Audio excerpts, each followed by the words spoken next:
UPSC civil सेवा परीक्षा प्रारूप के बारे में आइए हम समझते हैं। साथियों में समझेंगे कि आईएएस, आईपीएस, आईएफएस जितने भी लोक सेवा अधिकारी बनने के लिए जो परीक्षा होती है, ये कितने चरणों में होती है और ये खासकर यूपीएससी के लिए कितने चरणों में परीक्षा होती है और सबसे जो कठिन होता है बच्चों के लिए, जहाँ पे मैक्सिमम लड़के छँट जाते हैं, प्रीलिम्स जिसको हम प्रारंभिक परीक्षा बोलते हैं, इसका क्या कट ऑफ रहता है हम यहाँ भी समझेंगे। और अगर आप ओबीसी, जनरल, एससी, एसटी से आते हैं तो प्रीलिम्स निकालने के लिए आपको क्या रणनीति होनी चाहिए, ये हम आपको समझाएंगे ताकि आप मिनिमम से मिनिमम क्वेश्चन करके आप प्रीलिम्स निकाल सकते हैं। कैसे हम आपको बताते हैं। देखिए साथियों, जो यूपीएससी का ये पेपर होता है 3 चरणों में होता है। एक प्रारंभिक परीक्षा और दूसरा मुख्य परीक्षा और तीसरा इंटरव्यू। ठीक है, आइए प्रारंभिक परीक्षा के बारे में हम थोड़ी समझते हैं। देखिए, प्रारंभिक परीक्षा में 2 पेपर होता है, एक सामान्य अध्ययन की होती है और दूसरा एक सीसेट की होती है। सीसेट में क्या पूछता है, सीसेट में साथियों मैक्सिमम लड़के तो यहीं गिर जाते हैं, क्योंकि यहाँ पे 1 से 10th लेवल के मैथ पूछता है, ठीक है, और अच्छा खासा रीजनिंग पूछता है और अच्छा खासा कॉम्प्रिहेंशन पूछता है। 3 चीज़ें पूछता है और इन तीनों से मिलाकर 80 क्वेश्चन होते हैं, ठीक है। और उस 80 क्वेश्चन में साथियों ये 200 मार्क्स का होता है, लेकिन आपको ये नहीं है इसमें कि कट ऑफ आपको लाना है कि हमको इतना लाना, नहीं। यह एक क्वालिफाइंग पेपर है जिसमें आपको मात्र 33% लाना है। आप मान के चलिए, आप अगर मिनिमम 33 क्वेश्चन सही कर देते हैं इसमें तो आपका ये क्वालिफाइंग हो जाएगा, यानी आप 66 नंबर ला दीजिए इसमें बस। लेकिन ध्यान रखिएगा, ये नेगेटिव मार्किंग होता है, एक क्वेश्चन अगर गलत हो जाएगा तो 1/3 नंबर आपका कट जाएगा और ये पेपर आपका 2 घंटे का होता है, ठीक है। आते हैं हम सामान्य अध्ययन में, जहाँ सबसे बड़ी चुनौती है और सबसे बड़ी दौड़ है। देखिए, इसमें 100 क्वेश्चन होते हैं, 200 मार्क्स का ये भी होता है, 2 घंटे का होता है और 1/3 इसका ऋणात्मक यानी नेगेटिव मार्किंग है। आइए अब यहाँ पे हम समझते हैं जरा कट-ऑफ के हिसाब से कि कैसे इसका कट-ऑफ है और कैसे क्या इसमें रणनीति होनी चाहिए। साथियों, अगर आप जनरल से हैं, समझिएगा, तो 2016 की बात करें साथियों तो उस समय कट-ऑफ क्या था, 116, 2017 105, 2018 98, 2019 98, 2020 92, 2021 87 और 2022 88। ओवर राउंड की बात करें साथियों, पॉइंट वाले हम नहीं लिख रहे, ठीक है। यानी अगर आप इन आंकड़ों को देखेंगे तो एक निष्कर्ष निकाल सकते हैं साथियों कि लगातार देखेंगे कट ऑफ तो दिख रहा है, मतलब डिक्रीज हो रहा है, यानी नीचे की तरफ गिर रहा है। क्यों? इसलिए कि परीक्षा का जो स्तर है, क्वेश्चन पूछने का जो तरीका है, वो लगातार बढ़ता जा रहा है, ठीक है। अब समझते हैं, अगर 2022 में 88 नंबर पे सिलेक्शन हो गया है, इसका मतलब ये हुआ कि अगर जो बच्चा सामान्य से, जनरल से है, अगर वो 45 क्वेश्चन उसका सही हो गया होगा 100 में, तो उसका प्रीलिम्स क्लियर होगा। समझ रहे हैं? क्योंकि एक क्वेश्चन 2 मार्क्स का होता है ये, तो उसका प्रीलिम्स क्लियर होगा। उसी प्रकार जो ईडब्ल्यूएस से आएगा उसका 82 कट ऑफ है, ठीक है। जो ओबीसी से आएगा उसका 87 कट ऑफ है और जो एससी से आएगा उसका 74 कट ऑफ है और जो एसटी से आएगा उसका 69 कट ऑफ है।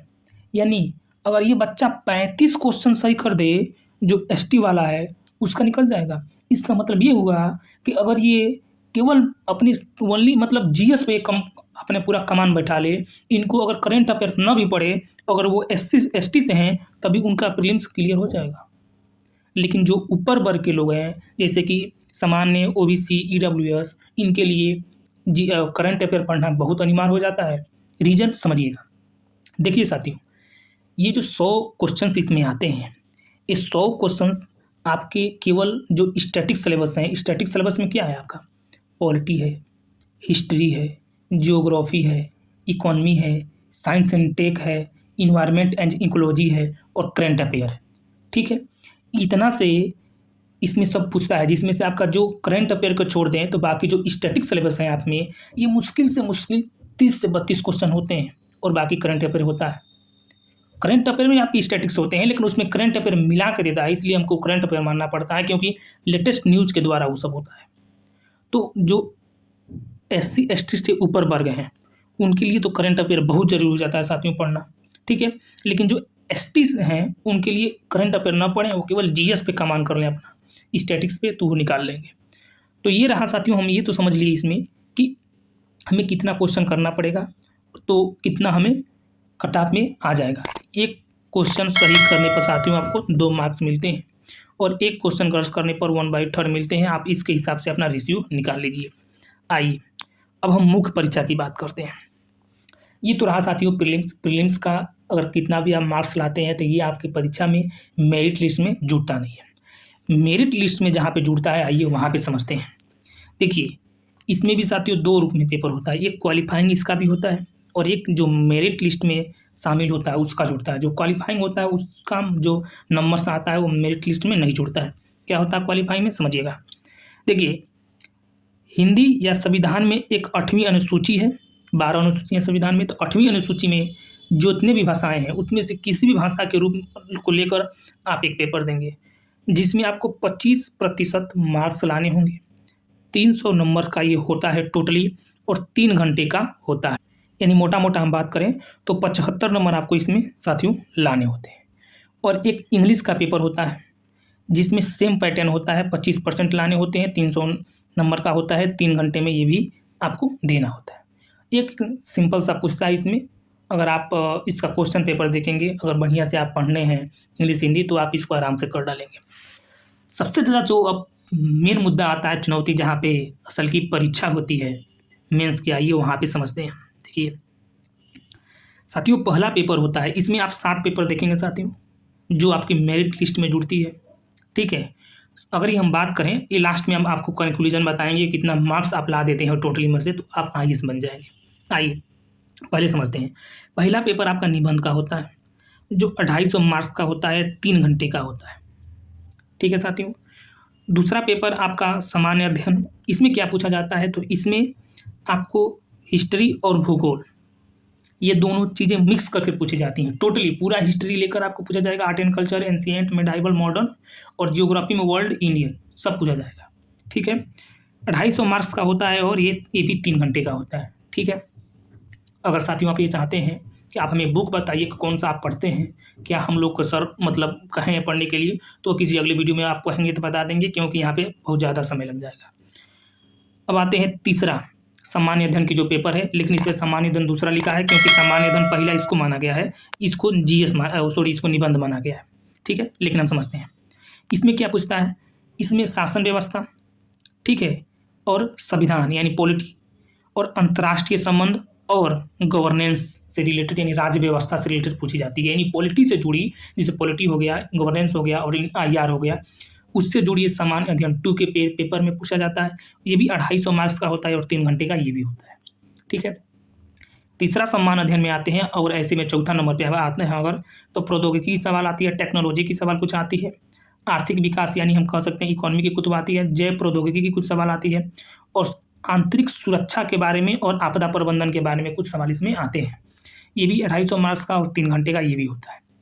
सामान्य अध्ययन 4 में आते हैं अगर हम, यानी चौथे में आते हैं और ऐसे 5वें में आते हैं, तो ये एकेल सत्यनिष्ठा नीति शास्त्र यानी अभिरुचि, इसको हम इथिक्स बोलते हैं, ये पूछा जाता है। ये भी 250 मार्क्स का और 3 घंटे का होता है। जो आपका ऐसे में देखें जो 6वां होता है पेपर, लेकिन ऐसे आप देखेंगे तो ये वैकल्पिक विषय का पेपर होता है। वैकल्पिक बोले तो ऑप्शनल का।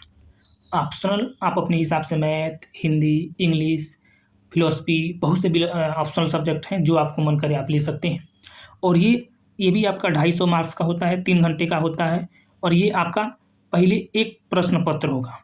ऑप्शनल में 2 पेपर होते हैं और फिर दूसरा ऑप्शनल होगा और इसमें दूसरा पेपर होगा, ये भी 250 मार्क्स का और 3 घंटे का। यानी कह सकते हैं साथियों केवल जो ऑप्शनल होता है ना वो आपके 500 नंबर का होता है।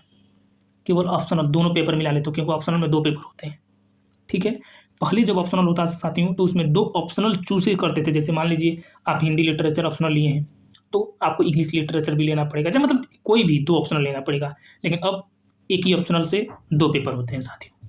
ठीक है, अब हम बात करते हैं एक लास्ट जिसको इंटरव्यू बोला जाता है, जो कि 275 नंबर का होता है और इसमें साथियों कुछ करंट से जुड़ी मुद्दे पूछे जाते हैं आपसे और आपके अंतर चित्तवृत्ति के बारे में पूछी जाती है, आपकी धैर्यता पूछी जाती है, आपकी कॉन्फिडेंस पूछी जाती है।